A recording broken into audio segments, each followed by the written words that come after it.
Anything that comes up in your contrasting day, and things do all day, every day, when you know what you don't want, on the other end of it is what you do want. And we're asking you just for a few days, when something happens and you're having a feeling response to it, a negative one, let's say, identify what the feeling is and ask yourself, what's the feeling on the other end of this that I'm really reaching for? If I feel insecure, then it's security I'm looking for. Or if I feel overwhelmed, then it's more ease that I'm looking for. Or if I feel misunderstood, then it's understanding that I'm looking for. And if I feel unloved, then it's love that I'm looking for. And if I feel betrayed, then it's homecoming that I'm looking for. In other words, try to isolate the very root emotion and then sit to meditate. Quiet your mind until the active other end of the stick stops being active, and it will in a short period of time. We're talking about a few minutes. And then, because you have just asked this feeling that you're reaching for, it will be yours. And when you show yourself that you can shift the way you feel, then you have shown yourself the beginning of vibrations turning to thoughts and thoughts turning to things. Once you do that, and once you steadily do that, so those around you will notice you behaving a little bit like this. Something will happen, it will upend you. Stuff just happens. And then you'll find your bearing. This morning, Esther got a phone call, just as she was getting out of the shower, that something was wrong with the files that had been sent over and the name tags weren't printing. And that's the last thing Esther wants, is chaos at the registration desk, or slow down at the registration desk. And so she had a little kerfluffle and a little panic, and then she said, just give them blank name tags and let them in. What's the big deal? So your name tag doesn't have your name on it. Doesn't really change who you are, does it? And so she was in and out of that in a very short period of time. Don't let anything be big enough that it sets you upside down.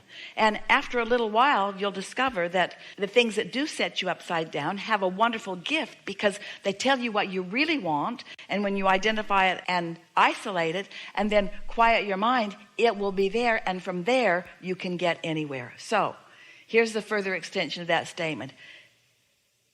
You often, standing over here in the manifestation, where you're seeing it and hearing it and smelling it and tasting it and touch it, can't get to where you want to go from there. But you can always get to wherever you want to be from here. You can always get there from here. This vibration will turn to thoughts, and these thoughts will turn to other thoughts, and those thoughts will come to impulses, and you're going to get really good at following them. You are. And you know why? Because you're going to prove to yourself that this is how it works. And you know why else? This is our favorite thing to say to you, because you are so tired of the other. You are so tired of the quagmire and the slowdowns and the blockages and the arguments and the discontent and things not going anywhere. You're tired of the complaining, aren't you? Are you tired of the complaining? Haven't you beat the problem to a pulp? Aren't you ready for the solution, for the thrill, for the satisfaction of the solution? Aren't you? Aren't you? Aren't you? Are you? Are you? Are you? Are you? So we were there all morning, and what was it Abraham asked us to do? What do they think we should do? Chill. Not try so hard. Spend less time in the what is and more time in the very early stages of what's becoming. Yes. So what's the takeaway from it? These are the takeaways from the conversation so far that we would like you to take away. We would like you to take away a knowledge that well-being does abound. Just start there. That well-being does abound, and that while you and others may have been distracted from it for a while, it still is the basis of all things. And even while you've been distracted, it didn't go away. You can get back to it. And it's easy to get back to it. Now, by that we mean, can you feel the difference between, you say, I need $100,000 and I need it today, and the way you believe about that? Most of you find a lot of doubt in that. And I want to feel more prosperous, and I think I can do that today. Because you can find the feeling of prosperity easily, while you might not find the full manifestation of all of it. And when you find the feeling of it, it will grow to the full manifestation of it, but you can't jump over here and start with the full manifestation of it. And what happens as you look around the world at others who have the $100,000 is that you don't understand how it came to them. You're just jumping in at the manifested stage. Are you following us just a little bit? So, took a little conversation, but we're talking to all of you at the same time. Can you feel the value of just for a little while sort of taking a step back from the details that are encompassing you, that are sort of distorting your true viewpoint, to just step back from them just for a little bit and give them a rest? Because some of them are serving you and some of them are not. But if you let them all rest, the ones that aren't serving you will become inactive and fall by the wayside. And the ones that are serving you are in your vortex, and your inner being's already keeping them going. You follow? So if your dominant quest is to find harmony with the emotion that feels good, if that's what you're reaching for, if you're looking for the emotion, not the action, if you're looking for the emotion, not the word, then you're starting at a beginning place, and law of attraction will increase the momentum. We know, we don't blame you. You'd rather think a thought that's negative than no thought at all, because there's more momentum in the negative thought than there is in a thought where there's very little attention to it, so it hasn't grown enough.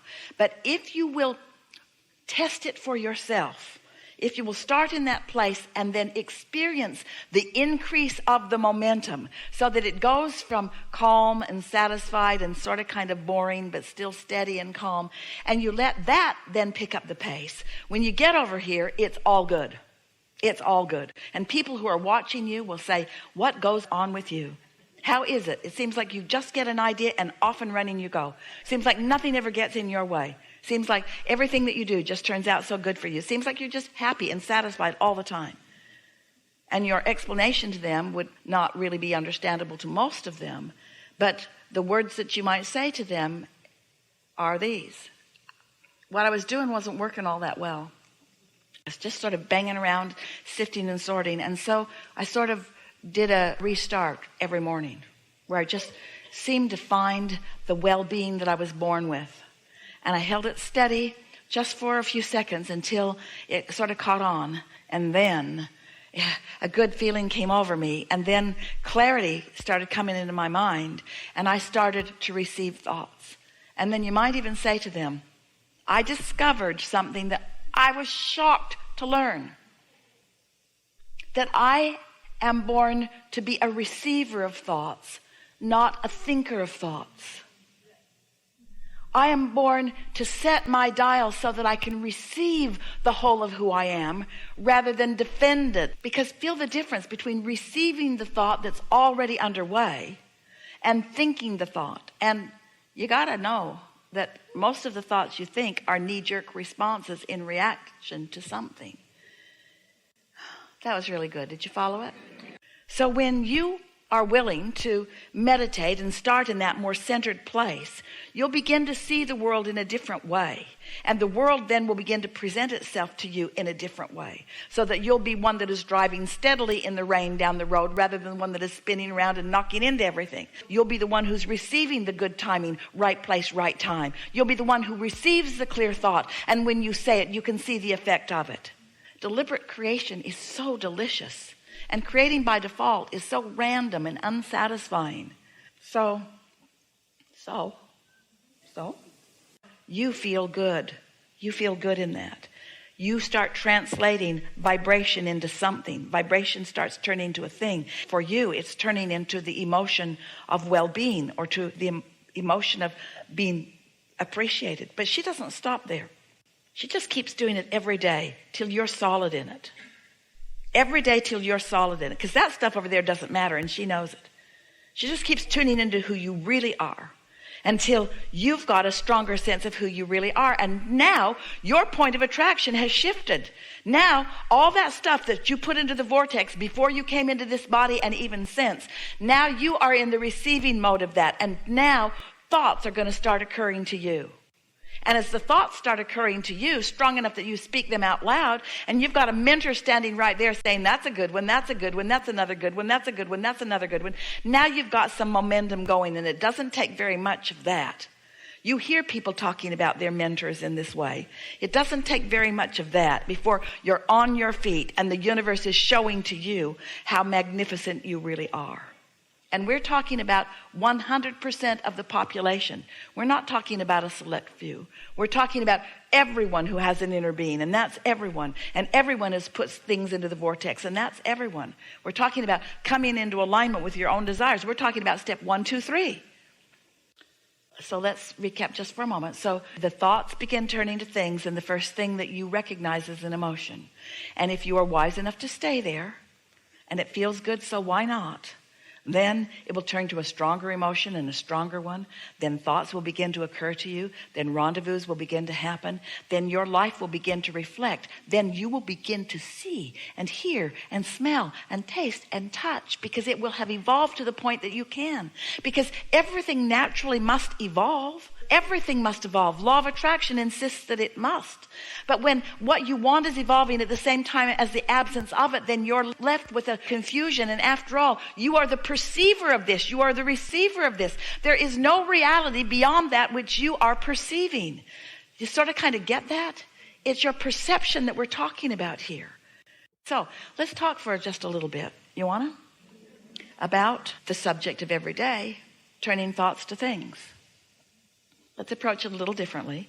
So here you are, you're born, splat, right into the contrast, right into the seeing it, hearing it, smelling it, tasting it, touching it. So you're taking it all in. And even though your vortex has lots in it because you put it there before you even got here in this body, this time, now you're taking it in and you're putting more there. And so you're creating this asking. That's the real goal setting that you do. You're asking. And source has answered it. And so now you come across someone who just makes you feel better just being around them. They just seem to accept you as you are. Their appreciation of you, unlike most others, doesn't seem to be conditional on anything. They're treating you as your inner being treats you. And now you're focused upon that. You're letting your own connection to your own inner being happen, maybe for the first time. And so what is for you, this baby or this 10-year-old or 20-year-old or whatever who is maybe being touched in this way for the first time, what is the first manifestation that is happening as these thoughts are turning to things? What's the first thing? It's an emotion. The first awareness that any of you are going to have. Now, when you get all the way over here, you can see and hear and smell and taste and touch things. You're sophisticated in your translation of vibration once you're over here in the manifestation. You see what we're getting at? But before you're sophisticated, what happened before you could see and hear and smell and taste and touch? What's going on? You could feel emotion. You could feel the vibration of your inner being versus the vibration of whatever you were focused upon. And since you learned your vibration from the worried people around you, you weren't feeling the resonance of your inner being. So you might have been feeling worry or dependency or fear. But now you're near someone who's holding you every day because you're at school and this is a teacher. She's holding you as her object of attention. She's been over there, but now she's over here and she's tuned in, tapped in, turned on, and she notices you and she likes what she sees. Not because what she sees is so darn good, because you're still a mess.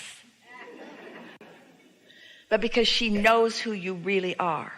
She knows who you really are, and she sees who you really are, and she doesn't let the old news discourage her from being able to see the new news. So we've enjoyed this more than words can convey. There is so much love here for you. And as always, we remain stubbornly and joyfully in your vortex.